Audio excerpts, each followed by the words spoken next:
আল্লাহ সুবহানাহু ওয়া তাআলার ভালোবাসা যে কোনো মুমিনের সবচেয়ে বড় কামনা, সবচেয়ে বড় চাওয়া, সবচেয়ে বড় স্বপ্ন হওয়া উচিত।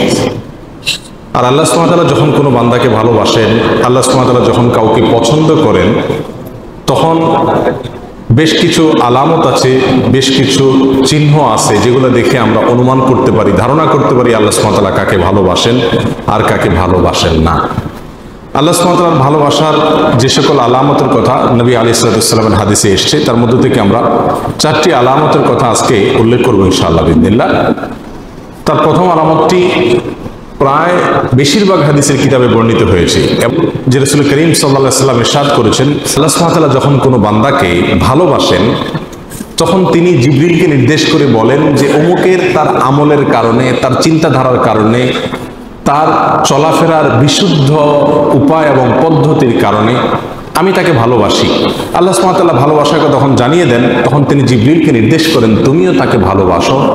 তখন জিবরিল আসমানে ঘোষণা দেন যে আল্লাহ অমুককে ভালোবেসেছেন, তাই আল্লাহ নির্দেশ করেছেন ভালোবাসার, তোমরা তাকে ভালোবাসো। আসমানওয়ালারা অর্থাৎ ফেরেশতারা সকলে তার প্রতি ভালোবাসা প্রকাশ করেন। তখন আল্লাহ সুবহানাহু ওয়া তাআলা স্বয়ংক্রিয়ভাবে পৃথিবীতে যারা বসবাস করে তাদের অন্তরে ওই ব্যক্তির প্রতি ভালোবাসা সৃষ্টি করে দেন।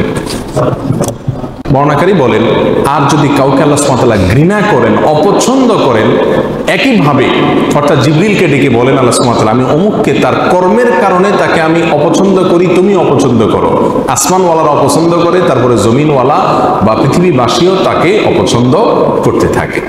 এই হাদিস থেকে বোঝা গেল আল্লাহ সুবহানাহু ওয়া তাআলা যখন কাউকে ভালোবাসেন তার একটা আলামত হলো যে পৃথিবীতে বেশিরভাগ মানুষ বা সচরাচর তাকে যারা চিনে জানে তাদের সকলের ভালোবাসা তার প্রতি আল্লাহ সুবহানাহু ওয়া তাআলা সৃষ্টি করে দেন। এখন আপনারা কেউ বলতে পারেন, তাহলে আমরা অনেক তথাকথিত তারকা, তথাকথিত জনপ্রিয় শিল্পী, বিভিন্ন সেক্টরের আমরা দেখি তারা খুব জনপ্রিয়, তাদেরকে মানুষ অনেক বেশি ভালোবাসে, তাদের অনেক ফ্যান ভক্ত পাওয়া যায়, তাহলে তার মানে কি এদেরকে আল্লাহ সুবহানাহু ওয়া তাআলা অনেক ভালোবেসেছেন, তাই জিবরিল ভালোবেসেছেন, তাই পৃথিবীতে সবাই তাদেরকে পছন্দ করে, তাদের ফ্যান ফলোয়ার আছে? ব্যাপারটি কি তাই? ব্যাপারটি তা না। আসলে এখানে জমিনওয়ালাদের ভালোবাসা বলতে মুমিনদের, ইমানদারদের, নেককারদের ভালোবাসা বোঝানো হয়েছে। যারা সৎকর্মশীল, যারা ভালো কাজ করতে চায়, যারা আদর্শবান, যারা মুত্তাকি, যারা পরহেজগার, এদের ভালোবাসা সচরাচর আল্লাহ সুবহানাহু ওয়া তাআলা এরকম ব্যক্তিকে দান করেন যে ব্যক্তি নিজে আল্লাহ সুবহানাহু ওয়া তাআলার কাছে প্রিয় হয়েছেন তার কর্মের মাধ্যমে। তখন ওই ব্যক্তিকে আল্লাহ সুবহানাহু ওয়া তাআলা অদৃশ্য এবং অবর্ণনীয় এক ভালোবাসা মানুষের অর্থাৎ মুমিনদের, মুত্তাকিদের অন্তরে আল্লাহ সুবহানাহু ওয়া তাআলা দান করে থাকেন। তাহলে ভালো মানুষেরা যাকে ভালোবাসবে, নেককাররা যাকে ভালোবাসবে, মুত্তাকিরা যাকে ভালোবাসবে, বুঝতে হবে এই লোকটাকে আল্লাহও ভালোবাসেন। এটা হলো আল্লাহর ভালোবাসার একটা আলামত, একটা নিশানা। আর এই জন্য আমাদেরকে জনপ্রিয়তা মানুষের কাছে চেয়ে বেড়ানোর প্রয়োজন নাই। এই হাদিস বলছে কেউ যদি চায় যে সকল ভালো মানুষেরা তাকে ভালোবাসুক, তাহলে সে ভালো পথে চলুক। সে ভালো পথে চললে আল্লাহ সুবহানাহু ওয়া তাআলাই তার প্রতি মানুষের ভালোবাসা সৃষ্টি করে দিবেন, তার প্রতি অটোমেটিক মানুষের ভালোবাসা সৃষ্টি আল্লাহ সুবহানাহু ওয়া তাআলা করে দিবেন। অতএব আল্লাহ সুবহানাহু ওয়া তাআলা আমাদের সকলকে মানুষের এরকম ভালোবাসা দান করুন যে ভালোবাসাটি আসলে আল্লাহর ভালোবাসাকে প্রমাণ করে। নাম্বার 2, আল্লাহ সুবহানাহু ওয়া তাআলা যখন কোনো মানুষকে ভালোবাসেন, কাউকে পছন্দ করেন, সেটা আমরা কিভাবে বুঝবো? তার দ্বিতীয় আলামত হলো আল্লাহ যাকে ভালোবাসেন তাকে বিপদ আপদ দেন, তাকে মুসিবত দেন, তাকে কষ্ট দেন।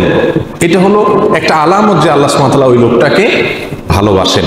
এ বিষয়ে সুনানে তিরমিজির এক হাদিসে আসছে, রাসূল আকরাম সাল্লাল্লাহু আলাইহি ওয়াসাল্লাম ইরশাদ করেছেন, ওয়া ইন্নাল্লাহা ইযা আহাব্বা কওমান ইবতালাহুম, আর যখন আল্লাহ সুবহানাহু ওয়া তাআলা কোনো মানুষকে, কোনো জাতিকে ভালোবাসেন তখন তাদের পরীক্ষা নেন, তাদেরকে মুসিবত দেন, কষ্ট দেন, রোগে, শোকে, অসুবিধায় ফেলে নানাভাবে আল্লাহ সুবহানাহু ওয়া তাআলা তাদেরকে পরীক্ষা করেন। এই যে বিপদ আপদে ফেলে দেওয়া, এটা কিন্তু আল্লাহ সুবহানাহু ওয়া তাআলার ভালোবাসার একটি আলামত। ফামান রাদিয়া ফালাহুর রিদা ওয়া মান সাখাতা ফালাহুস সাখত।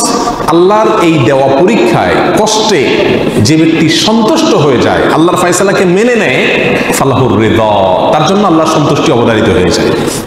আর যে ব্যক্তি আল্লাহর এই ফয়সালায়, আল্লাহর এই কষ্ট দেওয়ায় সে অসন্তুষ্ট হয়ে যায়, আল্লাহর ফয়সালাকে মেনে নিতে পারে না, রিদা বিল কাদা, ইমানের গুরুত্বপূর্ণ একটা পয়েন্ট, এই বিষয়টি যে অর্জন করতে পারে না, বরং হাহুতাশ করে, অস্থির হয়ে যায়, গালমন্দ শুরু করে দেয়, আল্লাহর ফয়সালাকে সে অ্যাভয়েড করে, হ্যাঁ আল্লাহ লোক দেখে নেই, আমার উপরে সব বিপদ আসে, এই টাইপের কথাবার্তা বলে, ফালাহুস সাখত, তখন ওই ব্যক্তির জন্য আল্লাহর পক্ষ থেকে অসন্তুষ্টি অবধারিত হয়ে যায়। আল্লাহ আমাদের মাফ করুন। তখন এই হাদিস থেকে বোঝা গেল আমাদের সমাজে অনেক লোক আছে যাদেরকে আমরা দেখি তারা বিপদে আপদে মুসিবতে কষ্টে থাকে, তাদের কষ্ট দূর হয় না। আমরা অনেক সময় বলে ফেলি যে এই লোকটা আল্লাহর কাছে কত অপছন্দনীয়, কত আল্লাহ তাআলার কাছে অপ্রিয়, কত বড় নাফরমান হলে তার বিপদ আপদ দূর হয় না, আল্লাহ একের পর এক বিপদে ফেলছে। তাহলে বোঝা গেল এরকম মন্তব্য করা এটা মূর্খতা সুলভ মন্তব্য, এটা কোনো মুমিনের মন্তব্য না।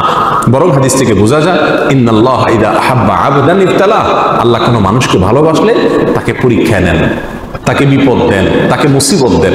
আমাদের জীবনে যখন বিপদ আপদ মুসিবত আসবে, এই হাদিসটা আমরা মাথায় রাখি যে এর মানে হলো আল্লাহ আমাকে পরীক্ষা করছেন, মানে আল্লাহ আমাকে ভালোবাসেন। পরীক্ষা তো তার জন্য যে রেজিস্ট্রেশন করে, যে ভর্তি হয়, যে যাকে শিক্ষক বা শিক্ষা প্রতিষ্ঠান যাকে নিজের মনে করে তারই পরীক্ষা নেয়। যাকে নিজের মনে করে না তার পরীক্ষার কোনো ব্যবস্থা থাকে না। আল্লাহ সুবহানাহু ওয়া তাআলা যার পরীক্ষা নিচ্ছেন, যাকে বিপদে ফেলছেন, এর মানে হলো আল্লাহ সুবহানাহু ওয়া তাআলা তাকে নিজের মনে করেন। আল্লাহ তাআলা তাকে তার বান্দা হিসাবে টেস্ট করেন, যাচাই করেন। আল্লাহ আমার জন্য আপনি যে ফয়সালা করেছেন সেটা আমি নিজের জন্য যেটা ফয়সালা করছি তার চাইতে বেটার হবে, এতে কোনো সন্দেহ নাই। কারণ আমার ভালো আমি যতটুকু বুঝি আপনি তার চাইতে অনেক ভালো বুঝেন। অতএব আমার এই বিপদের মধ্যে কোনো কল্যাণ নিহিত আছে, এটাকে মেনে নিয়ে সন্তুষ্ট চিত্রে আল্লাহর ফয়সালাকে গ্রহণ করে নেওয়া, এটাই হলো মুমিনের পরিচয়। আল্লাহ সুবহানাহু ওয়া তাআলা আমাদেরকে ভালোবাসেন, তার প্রমাণ হবে আল্লাহর পক্ষ থেকে আমাদের জীবনে ছোট বড় বিভিন্নভাবে পরীক্ষা নেওয়া। আমরা জানি কোরআনে কারিমে আল্লাহ তাআলা বিভিন্ন নবী রাসূলদের ঘটনা বলেছেন।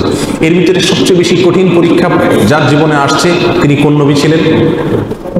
ইব্রাহিম আলাইহিস সালাম।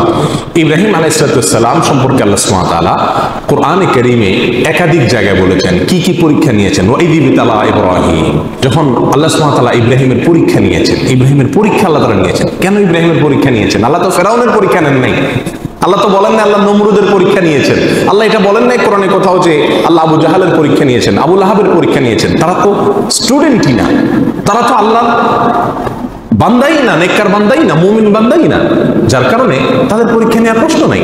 যার জীবনে বিপদ আছে, ইমানদার যদি হয়ে থাকে তাহলে বুঝতে হবে সে আল্লাহর কাছে কোনো না কোনো কারণে প্রিয় হয়েছে, আল্লাহ তাকে পরীক্ষা করছেন, বিধায় অস্থির এবং ব্যাকুল হওয়া যাবে না।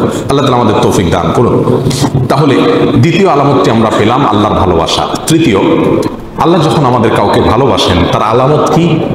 এটা বড় জটিল আলামত, বড় কঠিন আলামত। তার আলামত হলো আল্লাহ সুবহানাহু ওয়া তাআলা তাকে দুনিয়া থেকে দূরে সরায় রাখেন, দুনিয়ার সাথে মিশে হাবুডুবু খেয়ে একাকার হয়ে যাওয়া থেকে আল্লাহ তাআলা হেফাজত করেন। আমাদের অনেকে আমরা দুনিয়া চাই, পদ পদবি অর্থ কড়ি প্রভাব প্রতিপত্তি, কেনা চাই, আমরা সবাই চাই এগুলা। কিন্তু আল্লাহ সুবহানাহু ওয়া তাআলা কিছু মানুষকে ভালোবেসে এগুলো থেকে দূরে সরায় রাখেন। সে চাইলেও বেটে বলে হয় না। আল্লাহ সুবহানাহু ওয়া তাআলা তাকে দুনিয়া থেকে পরিকল্পিতভাবে বাই প্ল্যান ইচ্ছাপূর্বক আল্লাহ সুবহানাহু ওয়া তাআলা সরায় রাখেন। কেন? তার জন্য ওই জায়গায় গেলে ক্ষতি হবে। সে দুনিয়ার সাথে যদি মিশে যায় তাহলে সে ধ্বংস হয়ে যাবে। আল্লাহ সুবহানাহু ওয়া তাআলা তাকে বাঁচিয়ে রাখেন। এই প্রসঙ্গে সহিহ ইবনে হিব্বান, মুস্তাদরাক হাকিম, সুনানে তিরমিজি অনেকগুলো হাদিসের কিতাবে হাদিসটি বর্ণিত হয়েছে। রাসূল আকরাম সাল্লাল্লাহু আলাইহি ওয়াসাল্লাম বলেছেন, ইন্নাল্লাহা ইযা আহাব্বা আবদান হামাহু দুনিয়া কামা ইয়াহমি আহাদুকুম মারিদাহু আল মা লিয়াশফিয়া। তোমাদের কেউ তোমাদের প্রিয়জনরা অসুস্থ হলে যেই রোগে পানি টাচ করলে অসুবিধা হবে তাকে যেরকম পানি থেকে তোমরা বাঁচিয়ে রাখো, আল্লাহ যখন কোনো মানুষকে ভালোবাসেন তার আল্লাহর ভালোবাসার মানুষটাকে আল্লাহ তাআলা দুনিয়া থেকে এরকম বাঁচিয়ে রাখেন, দুনিয়া থেকে আল্লাহ সুবহানাহু ওয়া তাআলা এরকম বাঁচিয়ে রাখেন। এখন চিন্তা করেন আপনার জীবনের যত অপ্রাপ্তি, আমাদের জীবনে যত অপ্রাপ্তি, যত চাওয়া আমাদের পূরণ হলো না, আল্লাহ সুবহানাহু ওয়া তাআলা যদি এটা আমাকে পরিকল্পিতভাবে ভালোবাসেন বিধায় আমাকে এখান থেকে সরিয়ে রাখেন, তাহলে আমি যা হারালাম তার চাইতে পেলাম অনেক বড় কিছু। আল্লাহর ভালোবাসা পেলাম, আল্লাহর পছন্দনীয় মানুষের তালিকায় চলে গেলাম, অনন্ত অসীমকালের সুখ সমৃদ্ধি আমার হয়ে গেল। অতএব দুনিয়ার কোনো কিছু না পেলে মুমিন কখনো বিচলিত হয়ে পাগল করা হয়ে যাবে না। আমরা যে অস্থির হয়ে যাই এটা হলো আমাদের ঈমানের দুর্বলতা, এছাড়া কিছু না। আল্লাহ সুবহানাহু ওয়া তাআলা আমাদের সকলকে বুঝার তৌফিক দান করুন। এই বিষয়ে বেশ অনেকগুলো হাদিস পাওয়া যায়, আমি শুধু একটি উল্লেখ করলাম। একই অর্থের একই বিষয়কে প্রমাণ করে নানামুখী বিভিন্ন রকমের হাদিস পাওয়া যায়। এই সবগুলো হাদিসের খোলাসা কথা একটাই, আল্লাহ তার প্রিয় বান্দাদেরকে সচরাচর দুনিয়া থেকে একটু দূরে রাখেন। এর মানে কিন্তু আবার এটা না যে আল্লাহ তাআলা কাউকে দুনিয়া দিলে তার মানে আল্লাহর কাছে সে ঘৃণিত ব্যক্তি না। আল্লাহ তার প্রিয় বান্দাদের কাউকে কাউকে দুনিয়া দিয়েছেন। যেমন ওসমান রাদিয়াল্লাহু তাআলা আনহু, তাকে আল্লাহ তাআলা দুনিয়া দিয়েছেন, আবার তাকে আল্লাহ ভালোবাসতেন। সুলাইমান আলাইহিস সালামকে আল্লাহ তাআলা দুনিয়া দিয়েছেন, আবার তাকে ভালোবাসতেন। দাউদ আলাইহিস সালামকে আল্লাহ তাআলা দুনিয়া দিয়েছেন, আবার তাকে ভালোবাসতেন। এভাবে বহু মানুষকে আল্লাহ সুবহানাহু ওয়া তাআলা দুনিয়া দিয়েছেন, আবার তাদেরকে ভালোবাসতেন। বিধায় যাদের পয়সা কড়ি আছে তারা সব আল্লাহর শত্রু এরকম মনে করারও কোনো কারণ নাই। তবে হ্যাঁ, সচরাচর বেশিরভাগ ক্ষেত্রে আল্লাহ সুবহানাহু ওয়া তাআলা যাদেরকে ভালোবাসেন তাকে দুনিয়া থেকে সরায় রাখেন। কারণ দুনিয়া যত দিবেন সে ভোগ করবে খুব সীমিত, হিসাব দিতে হবে অনন্ত অসীমকালে দাঁড়িয়ে অত্যন্ত কঠিন পরিস্থিতিতে। আল্লাহর ভালোবাসার আরেকটি আলামত হলো নেক কাজ করার সুযোগ পাওয়া। আল্লাহ যদি কাউকে নেক কাজ করার সুযোগ দেন, ভালো কাজ করার সুযোগ দেন, তৌফিক হয় ভালো কাজ করা, ভালো পথে চলা, এর মানে হলো আল্লাহ সুবহানাহু ওয়া তাআলা তাকে ভালোবাসেন। বিভিন্ন হাদিস থেকে আমরা জানতে পারি এই বিষয়টি। রাসূল আকরাম সাল্লাল্লাহু আলাইহি ওয়াসাল্লাম যেমন এক হাদিসে বলেছেন, আইয়ুরিদিল্লাহু বিহি খায়রান, আল্লাহ তাআলা কারোর কল্যাণ চান অথবা তাকে দিয়ে কল্যাণ করাতে চান, ইউফাক্কিহু ফিদ-দ্বীন, তাকে দ্বীনের বুঝ, দ্বীনের নলেজ, দ্বীনের ইলম আল্লাহ তাআলা দান করেন। দ্বীনের ইলম পাওয়া, ভালো কাজ করতে পারা, ইবাদত করতে পারা, এটাও আল্লাহ সুবহানাহু ওয়া তাআলার ভালোবাসা পাওয়ার অন্যতম একটি আলামত এবং লক্ষণ। আল্লাহ সুবহানাহু ওয়া তাআলা আমাদের সবাইকে তার প্রিয় পাত্র হওয়ার তৌফিক দান করুন।